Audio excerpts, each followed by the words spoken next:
ইদানিং যেই প্রশ্নটার সবচাইতে বেশি জবাব দেওয়া লাগতেছে যে ট্যাক্স রিটার্ন জমা দেওয়ার সময় বাড়বে কিনা। তো এনবিআর এখন পর্যন্ত ট্যাক্স রিটার্ন জমা দেওয়ার সময় বাড়ানোর কোনো ডিক্লারেশন দেয় নাই। তবে আমাদের যেই ট্যাক্স বার অ্যাসোসিয়েশন তারা ইতিমধ্যেই এনবিআরে আবেদন করেছে রিটার্নের জমা দেওয়ার সময় বৃদ্ধি করার জন্যে, কেননা রাজনৈতিক অস্থিরতা এবং অর্থনৈতিক অবস্থা খারাপ হওয়ার কারণে অনেকেই এখন পর্যন্ত রিটার্ন জমা দিতে পারেনি, যার কারণে রিটার্ন জমা দেওয়ার সময় বৃদ্ধি পেতে পারে। যদিও এনবিআর এখনও কোনো ডিক্লারেশন দেয় নাই। আজকে মাত্রই মাসের শেষের দিকে আমরা এসেছি, হয়তোবা আজকে নভেম্বরের 20 তারিখ, হয়তো আমরা 25-26 তারিখের দিকে একটা ডিক্লারেশন পেতে পারি।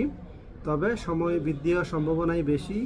এনবিআর ইন্টারনাল যারা আছে তাদের সঙ্গে কথা বলে যেটা বুঝতে পেরেছি, সরকারও রিটার্ন সময় বৃদ্ধি করার পক্ষপাতী, এবং যতগুলো রিটার্ন পড়েছে এখন পর্যন্ত 25 থেকে 26 লাখ রিটার্নের মতো পড়েছে যতটুকু শুনেছি।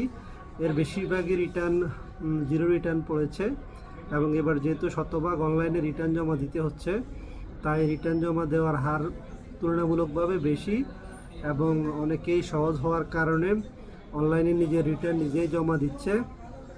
অনেকেই আবার ভুল রিটার্নও জমা দিচ্ছে। তবে ভুল রিটার্ন জমা দিলে রিভাইজ রিটার্ন জমা দেওয়ার সুযোগ থাকে। রিটার্ন জমা হওয়ার পরে 180 দিন যারা ভুল রিটার্ন জমা দিয়েছেন তারা আবার রিভাইজ রিটার্ন জমা দেন। আতঙ্কিত হওয়ার কিছু নেই।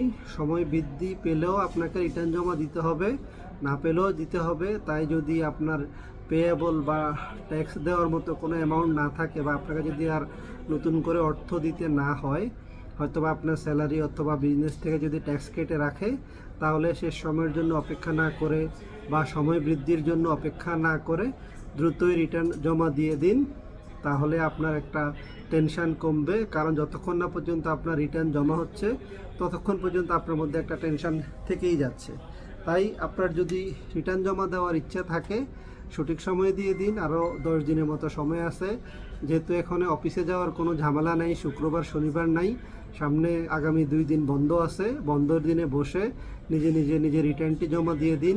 যদি নিজে দিতে না পারেন তাহলে আপনার পরিচিত কোনো আইনজীবীর সহযোগিতা নিন, অথবা আমাদের সঙ্গে যোগাযোগ করুন। রিটার্ন জমা দিন, ট্যাক্স দিন, দেশ গড়ার কাজে সরকারের অংশীদার হন। ভালো থাকুন। আল্লাহ হাফেজ।